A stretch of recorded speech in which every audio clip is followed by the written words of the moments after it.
যারা এতিমকে ভালোবাসে আল্লাহ তাদেরকে ভালোবাসে।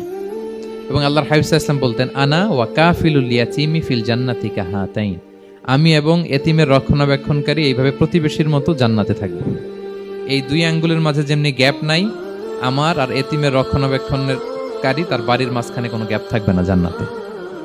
We will be neighbour in paradise. জান্নাতে এরকম আমরা কাছাকাছি থাকবো। আল্লাহু আকবার পড়েন।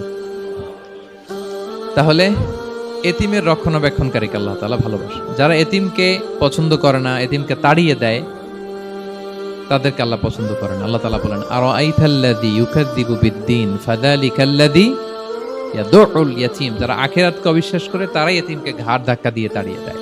কোনো বিশ্বাসী কখনো এতিমের সাথে খারাপ আচরণ করে না। আপনাদের যাদের মন শক্ত, অনেকের চোখ দিয়ে পানি নামে না। আমার এক আত্মীয় আছে, খুব আল্লাহওয়ালা। আমার জীবনে এত আল্লাহওয়ালা আমি দেখি নাই, কিন্তু ওনার চোখ দিয়ে পানি নামে না। বারবার এসে আমারে বলে যে, মিজান কি করবো বলো, তুমি একটু মোনাজাত ধরো। আমার মনে আছে আমি ওনাকে নিয়ে মোনাজাত ধরতাম, তো ওনার কান্না আসে না চোখ দিয়ে। এত আল্লাহওয়ালা, খুব ভালো মানুষ, কিন্তু চোখ দিয়ে পানি নামে না। এটা অনেকের হয়, নানা কারণে হয়। আল্লাহর হাবিব সাল্লাল্লাহু আলাইহি ওয়াসাল্লাম বলেছেন, কারো যদি চোখ দিয়ে পানি না নামে বা হৃদয় নরম না হয়, তারা যেন এতিমের মাথায় হাত বুলিয়ে দেয়। এক সাহাবী এসে বলেন, ইয়া রাসূলুল্লাহ, আমার হৃদয়টা বড় শক্ত, হৃদয় নরম হয় না। রাসূল সাল্লাল্লাহু আলাইহি ওয়াসাল্লাম বললেন, তাই আতুহিব্বু আন ইয়ালিনা কলবুক, তুমি কি চাও তোমার হৃদয় নরম হোক, অতুদরাকা হাজাতুক, এবং তোমার আশা পূরণ হোক? তিনি বললেন, হ্যাঁ। তখন রাসূল সাল্লাল্লাহু আলাইহি ওয়াসাল্লাম বললেন, ইরহামিল ইয়াতীম, এতিমের উপর রহম করো। ওয়ামসা আলা রাসি, এতিমের মাথায় হাত বুলিয়ে দাও।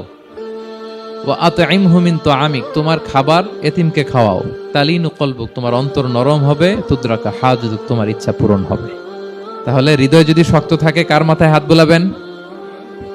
বুলাইছেন কখনো? খুঁজে খুঁজে হাত বুলাবেন। বাংলাদেশে তো অনেক অরফেনেজ আছে, অনাথ আশ্রম, ওখানে যাবেন। সুযোগ হলে একদিন যে একটু লাঞ্চ করলেন ওদের সাথে বসে, ডিনার করলেন, একসাথে খেলেন, ওদের মাথায় হাত বুলিয়ে দিলেন, সাধ্যমতো কিছু উপহার হাতে তুলে দিলেন, আপনার ইচ্ছা পূরণ হবে আর আপনার হৃদয় নরম হবে ইনশাআল্লাহ। আর এতিমকে আদর করা মানে নবী সাল্লাল্লাহু আলাইহি ওয়াসাল্লামের প্রতি ভালোবাসা দেখানো। কারণ আমার নবী এতিম হয়ে বড় হয়েছেন।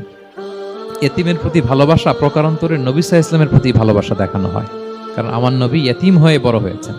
সুবহানাল্লাহ। কিন্তু তার বিপরীতে আমরা সমাজে কি দেখি? এতিমের মাথায় হাত বুলানো তো দূরের কথা, এতিমের সম্পদও খেয়ে ফেলে অনেকে। হ্যাঁ, এরকম আছে না? এতিমের সম্পদ দেদারসে গিলতেছে।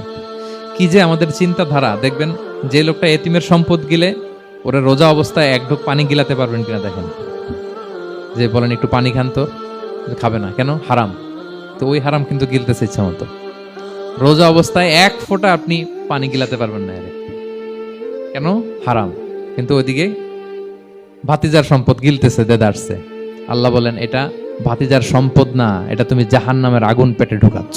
ইন্নাল্লাযীনা ইয়াকুলুনা আমওয়ালাল ইয়াতামা যুলমান ইন্নামা ইয়াকুলুনা ফি বুতুনিহিম নারা ওয়া সায়াসলাউনা সাঈরা। যারা এতিমের সম্পদ খায়, এটা সম্পদ না, এটা জাহান্নামের আগুন তুমি পেটে ঢুকাচ্ছ। সো এতিমের প্রতি যেন আমরা নমনীয় হই, তাদের মাথায় হাত বুলাই, তাদের জন্য খরচ করি, তাদের প্রতি যেন আমরা দয়াদ্র